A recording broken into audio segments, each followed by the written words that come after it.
ঐতিহাসিক এক স্থাপনার প্রবেশদ্বারের দুই পাশে পড়ে রয়েছে দুইটি পাথর। এর একটি পাথরকে ঘিরে জনমনে তৈরি হয়েছে রহস্য ও বিতর্ক। কারুকার্যময় সেই পাথরের গায়ে রয়েছে বিদ্ধ হওয়া গুলির চিহ্ন এবং রহস্যময় লাল দাগ। দশকের পর দশক পেরিয়ে গেলেও এই লাল রং আজও মুছে যায়নি। স্থানীয় অনেকের ধারণা এটি কোনো শহীদের রক্তের দাগ হতে পারে, আবার কেউ বলেন এটি অলৌকিক কোনো বিষয়। অনেকে ধারণা করে যে এই জায়গাতে নাকি শহীদের রক্ত, এটা মানুষ ধারণা করে, আমাদের শোনা কথা।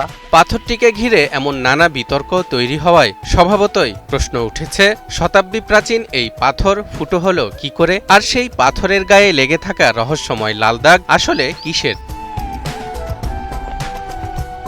দর্শক, এটি চাঁপাইনবাবগঞ্জের শিবগঞ্জ উপজেলার ঐতিহাসিক তাহখানা কমপ্লেক্স ও হযরত শাহ নিয়ামতুল্লাহ রহমতুল্লাহ আলাইহের মাজার শরীফ। মাজারের প্রবেশপথে পড়ে থাকা দুটি কারুকার্যময় পাথরের এই একটি পাথর এখন দর্শনার্থীদের কৌতূহলের কেন্দ্রে পরিণত হয়েছে। আমাদের বাপদাদার মুখে যতদূর শুনেছি, এখানে যুদ্ধের সময় পাকিস্তান হানাদার বাহিনী আক্রমণ করেছিল। এখানে প্রতিরক্ষার জন্য আমাদের দেশের সাধারণ লোক যুদ্ধ করেছিল, তাই তাদের কারো শহীদের রক্ত হতে পারে যতদূর জানা। মাজার এলাকায় সুলতানি ও মুঘল আমলের অনেক স্থাপত্য নিদর্শন ছড়িয়ে ছিটিয়ে রয়েছে। এই কারুকার্যময় পাথর দুটিও কোনো প্রাচীন প্রাসাদের অংশ ছিল বলে ধারণা করা হয়। পাথরটির দিকে তাকালে স্পষ্ট গুলির চিহ্ন লক্ষ্য করা যায়। গুলিটি পাথরের ভেতরে কিছুটা গর্ত তৈরি করেছে, যা দেখে বোঝা যায় খুব কাছ থেকে বা শক্তিশালী কোনো আগ্নেয়াস্ত্র থেকে এটি ছোড়া হয়েছিল। স্থানীয়দের বিশ্বাস, 1971 সালে মুক্তিযুদ্ধের সময় পাকিস্তানি হানাদার বাহিনীর সাথে লড়াই বা কোনো অতর্কিত হামলার সময় এই পাথরটিতে গুলি লেগেছিল।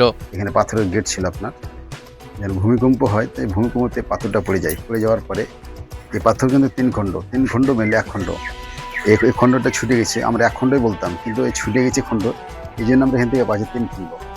আর এই পাথরে আপনার একটা গুলি লেগেছিল, গুলির দাগটা এখনো আছে, বুঝতে পারছেন, আপনারা দেখতে পাচ্ছেন যে গুলির দাগটা লাল হয়ে আছে এখনো। পাথরটিতে রক্তের মতো দাগ কিভাবে এলো তা জানা না গেলেও মাজারের খাদেমের মতে এগুলো রক্তের দাগ। এই রক্তটা কোথা থেকে এলো আল্লাহ জানে ভালো। হ্যাঁ, ওই যে রক্ত ছুটিয়ে আছে। তবে দর্শনার্থীদের অনেকেরই ধারণা এটি মুক্তিযুদ্ধের সময় কোনো শহীদের তাজা রক্ত হতে পারে, যা ধীরে ধীরে পাথরের সাথে মিশে গেছে। আবার কারো মতে এটি অলৌকিক কোনো বিষয় বা বিশেষ কোনো খনিজ রঙের দাগ।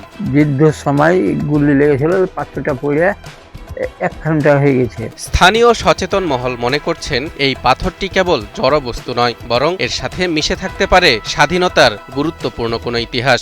যথাযথ গবেষণা এবং প্রত্নতাত্ত্বিক পরীক্ষা নিরীক্ষার মাধ্যমে এই লাল দাগ এবং গুলির চিহ্নের রহস্য উন্মোচন করা গেলে এটি স্বাধীনতার ইতিহাসে নতুন কোনো মাত্রা যোগ করতে পারে।